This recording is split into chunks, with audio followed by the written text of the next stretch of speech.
Hello everyone. In today's video, I'm going to compare ComfyUI and n8n. ComfyUI is a powerful node-based interface mainly used for AI image and video generation workflows. It gives users full control over every step of automation, from prompts and models to samplers, upscalers, and advanced pipelines. This makes it very strong for creative AI work where you want deep customization and fine control over outputs. However, it is not a traditional automation tool for business tasks. It is more focused on visual AI workflows, and it requires time and technical knowledge to build and manage systems properly. It is best for developers, AI artists, and power users who want full control over generative AI pipelines.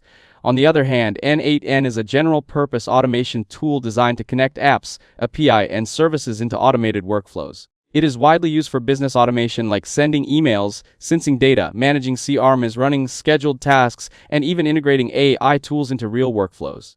It works with a visual flowchart system where you connect triggers and actions, and it is much easier to use for non-technical users compared to ComfyUI. It also supports self-hosting, API integration, and AI agents, making it very flexible for both personal and enterprise automation. In real-world use, n8n is focused on productivity and operations, while ComfyUI is focused on creative AI generation. Overall, in 2026, ComfyUI is better if your goal is AI content creation, image and video generation, or advanced creative workflows.